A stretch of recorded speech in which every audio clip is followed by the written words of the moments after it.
I am no marriage counselor, but I try to understand and I try my best to understand and grow in biblical advice, no, to couples, right?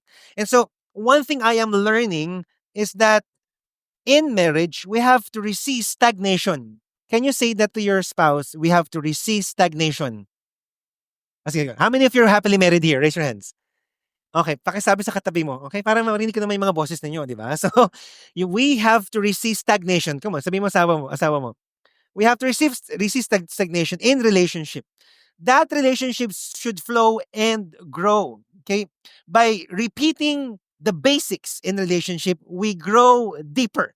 By repeating the basics, we grow deeper and deeper. You cannot just say, I love you. But you have to have communication. You have to have time together and you have to have some sacrifices. Are you here?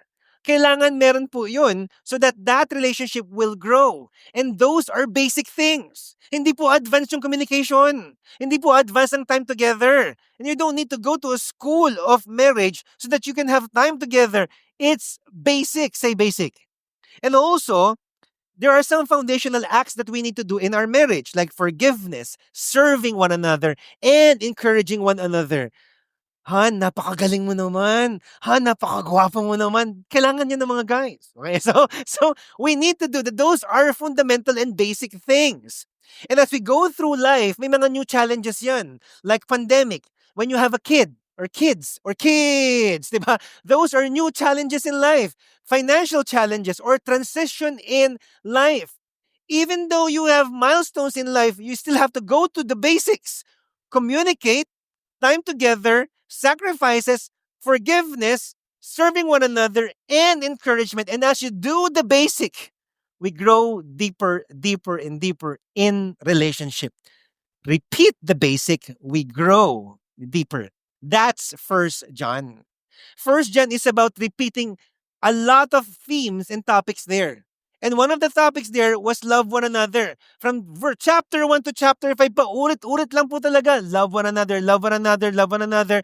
But by repeating the basic, we grow deeper in understanding it and also in practicing it. In fact, in First John chapter 1 verse 5, ang theme niya is loving God means we keep His word. Loving. Pagdating sa chapter 2, loving another person is living in the light of God.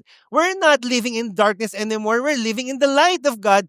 Love one another. Pagdating mo sa chapter 3, loving one another is a spiritual identity. How many of you here are followers of Jesus Christ? Raise your hands. And therefore, loving one another should be a natural response. And that was also said in chapter 4. And then he concluded that today as we talk about in our last series of Love Like His. In verse 20, sabi ni John, whoever claims to love God yet hates a brother or sister is a liar. How many of you are sit beside someone who is a joke lang, hindi na po, wag na po, 'di ba? For whoever does not love their brother and sister whom they have seen cannot love God whom they have not seen. Now, in our context today, here in this modern day and age, what do we mean by hate? When we say hate, it's like extreme, supreme dislike to that person that in your mind, you're killing that person in your mind. Ayaw mo na sa kanya talaga. Wala ka nang pakialam talaga sa buhay niya. Gusto mo na siyang durugin sa utak mo. Kasi nasaktan ka talaga. How many of you hate somebody today? Kasi wag na. How many of you nag-hate na kayo ng tao before? Raise your hands. So, konti lang talaga, no? Yung iba, grabe loving kayo. Amazing. Amazing. Let's be honest again, okay? Kasi nasa church tayong lahat. How many of you nag-hate na kayo before? Yes, di ba? For example, yung mga politicians na corrupt, di ba? Parang, di ba, nakakaasar talaga, di ba? Tapos sisirain ng magandang daan. Anong ginagawa sa daan na to, di ba? So, you become, anyway, ayoko magsalita. So, sabi sa 1 John chapter 3, verse 15, everyone who hates his brother is a murderer. By the way, the context of 1 John is he was talking about the church. Ang kausap ni John dito yung church. So, when you hate your brother or sister, it's actually murdering that person. Are you here? And that's why John said you cannot say I love God, I worship God, I honor God, and then you don't love one another. However, that's how we think about hate.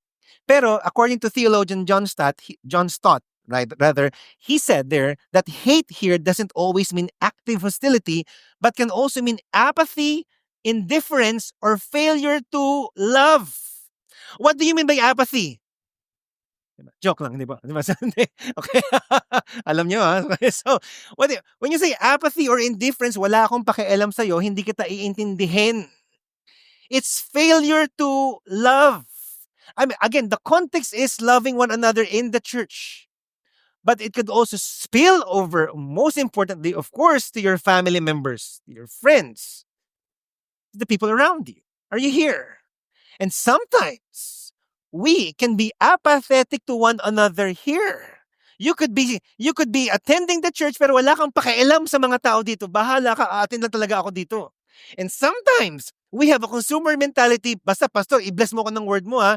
Basta dapat yung worship team, para kang sa X Factor, dapat magaling kayong kumanta lahat. Kasi it's about you, and you. Pero wala kang pakialam sa church members. Are you here?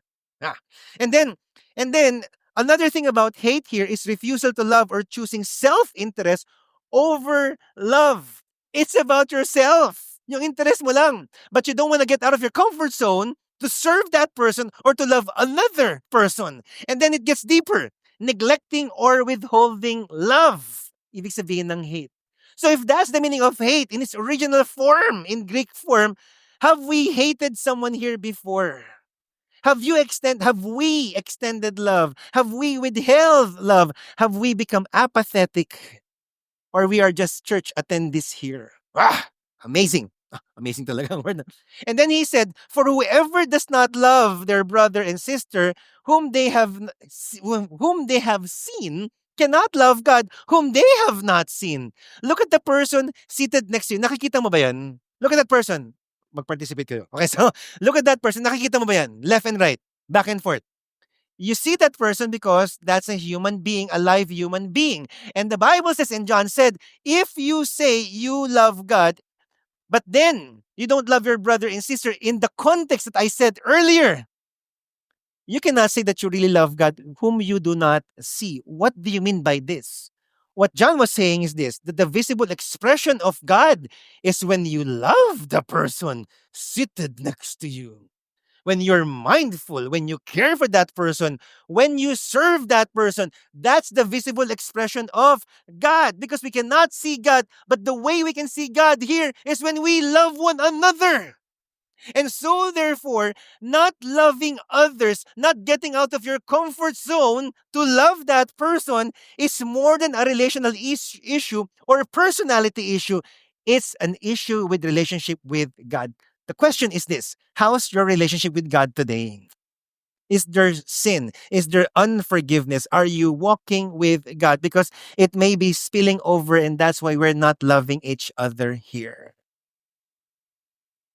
And therefore, you go to God when you cannot love another person. Lord, help me. Ano bang ibig sabihin ng love? Sabi sa Bible, love is patient, love is kind, it does not envy, it does not boast, it does not rejoice in wrongdoing. That's the meaning of love.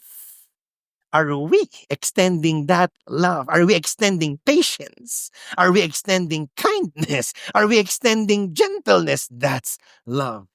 A theologian once said, love is an obligation, not an option. You cannot just, ay, magaling si Stephen magsalita, I'm gonna love Stephen. Ay, ang galing ni Lex din, may salamin pa, I'm gonna love. Bakit nilaman ng salamin? Di ba? Ang galing ni Criso, meron siyang headphone ngayon, love ko siya. But ito, hindi ko ito mamahalin. No, it cannot be like that. It should be everyone. We love one another. Pakasabi nga sa katabi mo, I love you. Yeah, mga single, come on, pagkakataon ng single, okay? Therefore, loving one another is a lifestyle for Christians. Pakasabi nga lifestyle. This is a lifestyle. And what do you mean by that? What do we mean by that? We are mindful. Say mindful. Selflessly giving love. It's not about us anymore. And we are saying, how can I serve you? How can I pray for you? Not withholding love. Now you are aware, you are mindful. What do I mean by this? Let's make it deeper para lalo na mas maintindihan. It doesn't mean you like and be close to everyone. Hindi naman si Stephen, lahat kayo magiging best friend na o BFF tayo. Hindi naman siya ganun. In fact, even Jesus Christ had his three inner core, like si Peter, James, and John, right? And so you don't need to like everybody here, but you can still show love to one another here, right? also, it does mean love is more than an emotion. You don't need to wait, kailangan mahal ko siya, dapat may feeling love ko siya. No, it means that even without the emotion, you have to show that love. You have to serve. We ought to do that. In fact, paulit-ulit yung word na ought, to love one another. And also in the context of First John, pag binasa mo yun, love should never ignore sin. Why? Because as Christians, as brothers and sisters, we are going to help one another walk in the light of God. And so if you see that person living in darkness, brother, mali yan. Huwag ka rin ma-offend. Ano ba yun? Judgmental ka. Nakita ka nagkasala na eh. Okay? We are here to extend that love by correcting one another. Yun po yung context ng First John. Kaya sinulat ni John yun kasi yung mga Christian nagkakasala na. And if we love one another, and if you love your spouse, if you love your child, if you love your friend, we are gonna say the right things. We're gonna be honest with them. Are you here? There. And therefore, love is a commitment to seek the good of others. And so when you come here next week again, ang goal natin, I want the best for you. I want the good for you. And that's why we challenged you last week to be part of our serve team, because that's one of the ways where we can show love for one another. Now, here's my question. Is this easy? No, this is hard. This is hard because most often than not, we just want to be with ourselves. Gusto natin mag-church lang talaga. We have nothing to do with one another here. Kasi busy nga tayong mga tao. Marami tayong mga issues sa buhay din naman. And that's valid. But is that ultimately true when the Word of God is telling us to love one another? How can we do this? John gave us encouragement. And then he said, he gave us reasons why we can love like this and not hate each other. Because, number one, it's only Christ that fuels us to love. It's only Christ that fuels us to love. Sabi sa verse 19, we love because, what? Because love us. Pati po sa Cinema 3, pwede kayo magsalita, no? Nakikita ko kayo sa puso ko. Okay. Okay. The reason why we can love is because the cause is God. If you're just drawing powers to yourself, mauubusan ka talaga ng pagmamahal. So dapat galing sa Diyos yung pagmamahal na yan. We are able to love because He is the source of love. Kaya nga sabi sa verse 8, anyone who does not love does not know God because God is love. We can love because it's the very nature of God to love. He is full of love. He is the source of love. And what's the proof of that? Trinity is the proof of that. That's why in the Trinity, there's the Trinitarian love. We believe in one God, three persons, and God the Father, God the Son, God the Holy Spirit has been loving each other since past eternity. And when you say the Trinity, love has been there since the love that they have was eternal love, is eternal love. Ang tagal na po na nagmamahalan. Perfect love. According to Tim Keller, he describes this as a dance. They're dancing in one beat, dancing in harmony, dancing in love. And here's what Jesus did. He extended that love to you, to us. What does it look like? It is not the Trinity and you. It's actually the Trinity and everyone in Christ. And Jesus extended that sama ka, that you may be poured with so much love. Sama ka din dito. Sama ka po. Yan. And then, I will pour so much love to you. And when did that happen? When Jesus died for us, sacrificed Himself for us. This is the very love that He gave to us and keeps giving to us. Hindi lang sapat, pero umaapaw na pag-ibig. Mga kapatid, sa tao po, pagmamahal ay nauubos. Pero sa Diyos, lubos. And therefore, sometimes if you feel like nauubos ka na pagmamahal sa asawa mo, Lord God, help me to love my husband. Help me to love this person, Lord God. Help me to love my boss, Lord God. And the love of God will fuel you, enable you, empower you, energize you to love again. Second, because we are children of God. The reason why you can love is because we're children of God. Ano ibig sabihin nito? Sabi sa chapter 5 verse 1, everyone who believes that Jesus is the Christ has been born of God. And everyone who loves the Father loves whoever has been born of Him. When you say born of God, everyone who believes in Jesus is the Savior. But it's not because of you. It's because of Him. That's why you were born of God. My third child is Misha, kaya na she's turning 7 months old na. And she's actually crawling na pala. No? Grabe, grabe talaga. It's amazing to see children no, grow up. But, she came from us, sa amin ni Venwa. She did not choose us. Ay, ang gusto kong tatay, hindi kayo. Hindi naman siya ginawa, wala naman siya kapangyarihan nun, di ba? Pinanganak siya, Misha Kiana. Di ba ganun lang yun? Kami na yung tatay tsaka nanay niya. It's the same thing with us Christians. The reason why, when you say we're born of God, is because of Jesus Christ. That's why we were born of God. Now, anong itsura nun? Para maintindihan natin yon, first we have to understand that we were sinners. How many of you are sinners? Raise your hands. Thank you for being honest. We're enemies of God. We're offenders of God. Even fact, kahit Kristiyano na tayo, minsan nakaka-offend pa rin tayo kay God. Tama ba? How many of you in-offend nyo si God this week? Raise your hands. Kaninang umaga. Okay. So, we're offenders. And you need to understand we are sinners in need of God's grace. Grasya ng Panginoon. And by God's grace, we're forgiven, we're saved, accepted, and adopted in His family. What's the point? The point is this, hindi tayo kamahal-mahal sana pero minahal pa rin tayo ng Diyos. Lahat tayo nakatanggap ng pagmamahal, pare-parehas lang tayong nakatanggap ng biyaya. Baka sabi nga sa katabi mo, parehas lang tayo. What do you mean by that? Let's get deeper. How many of you bumagsak na kayo sa exam? Ang dami, yes, honest. How many of you, yung buong class nyo, bumagsak na sa exam? Yes. Tapos, anong feeling nyo lahat? Masaya? Okay. Masaya kasi lahat tayo babagsak, buti na lang, di ba? But at the same time, dread. Babagsak tayo sa finals. May teacher ka, sobrang gracious. Anong ginawa? Kasi yung grade, anong pinakamababang grade? 5, 5, di ba? Yung grades yung hindi 5, 8. Ganun kababa talaga. May grasya yung teacher nyo. Anong ginawa? Ginawang, hindi lang 1 yung grade nyo lahat. 0. Okay, anyway, so, the point is this. Lahat kayo pinasa. Kasi nangyari na rin sa akin yun eh. Nung lahat kayo pinasa, ano na feel yung lahat? Meron kayong collective gratefulness. At dahil meron tayong collective gratefulness, anong feeling nating lahat? We just pass because of the grace of our teacher. So hindi ka pwede magmalaki. Ako pasado ako ako rin naman eh. Di ba? And therefore, the same grace na binigay sa ating teacher natin, parang pare-paresan tayo. Ay, pasado ka rin. Oo nga, wow, sige. Nagmamahalan kayo lagi. Lalo na sa grasya ng Panginoon. Kasi tayo hindi tayo babagsak. Impyerno lahat tayo. At dahil lang sa grasya ng Panginoon, naging anak tayo ng Diyos. And because we're children of God, shouldn't we extend that same grace that God has given to us? That's the point why we can love one another.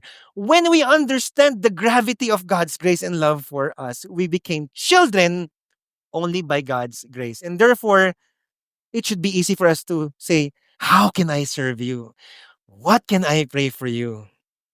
Now we become more mindful kasi parehas lang tayong may grasya ng Panginoon. Last, because of His commandments. Kasi commandment na talaga to. Sabi sa verse 3, chapter 5, verse 3, for this is the love of God that we keep His commandments. And His commandments are not what? Burdensome. Now, pag sinabing commandments, ibig sabihin, there is a superior authority and that is God.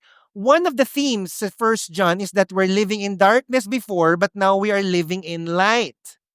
Before, when you are not in God, you had a different authority. Darkness was sin and death was your authority. That's why we kept on sinning. But now, our authority is Jesus Christ. We are living in the light. And because He's the authority, He's the commander-in-chief of our lives. And therefore, He gives commandments. Hindi po suggestion. Ay, suggestion ko, mahalin mo si Stephen. Ay, wish ko lang naman sana si Orpha mahalin mo din, no, i-serve mo. Hindi ganun.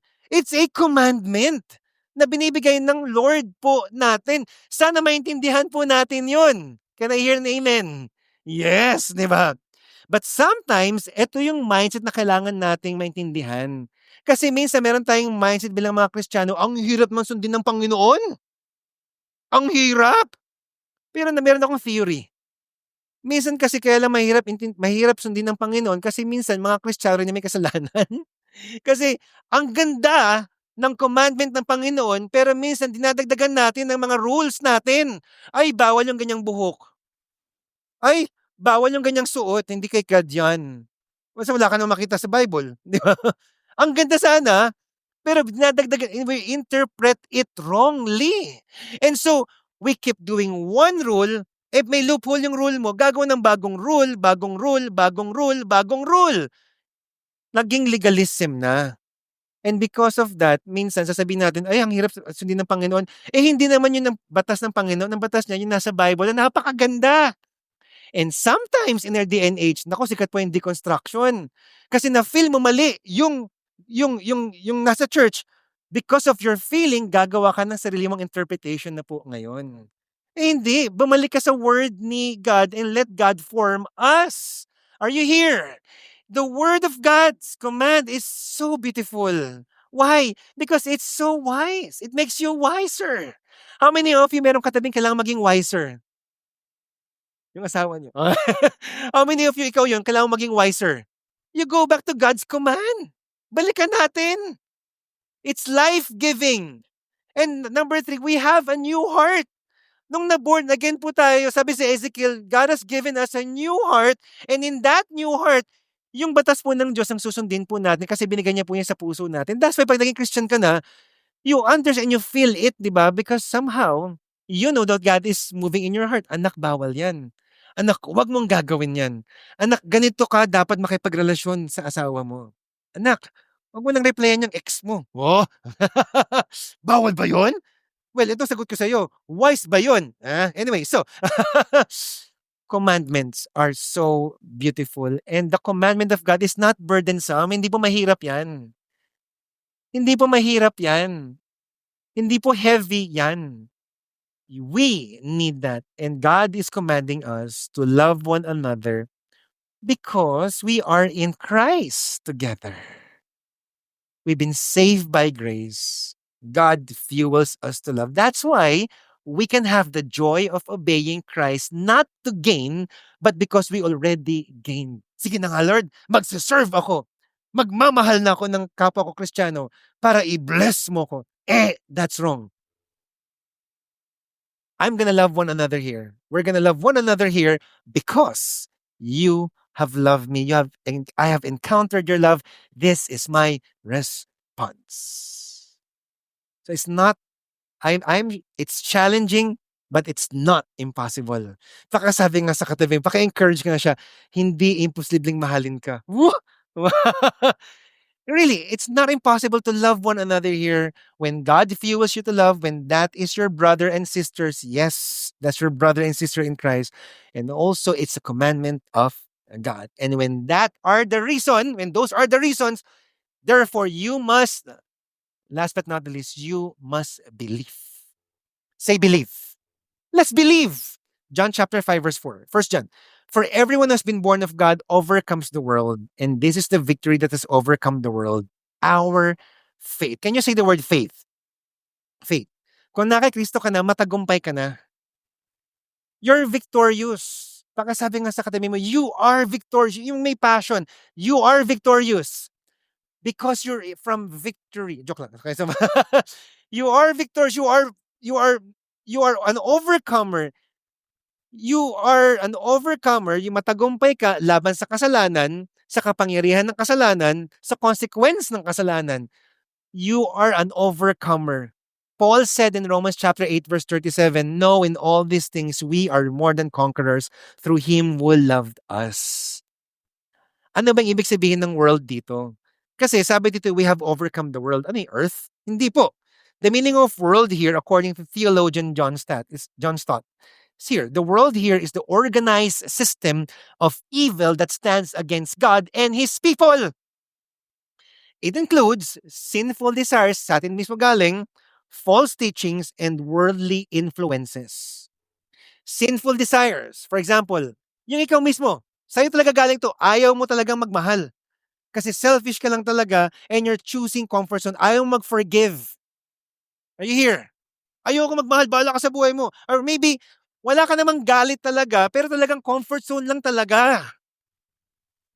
I think it's time for us to fight that, and we are victorious over sinful desires from now on.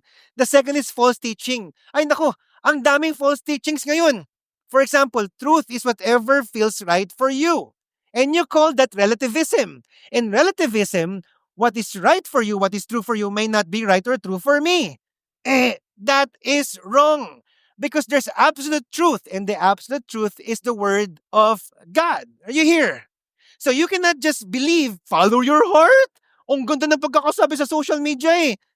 Good luck sa'yo. That's a recipe for disaster. And also worldly influences. And you see this in social media. Oh my gosh. Sometimes we get our love from the lot of likes, followers, from success, and a sana all culture. Right? Di ba? When you see your friend nasa Japan, sana all, and you feel like you're unloved by God kasi siya nabibless, ikaw hindi nabibless.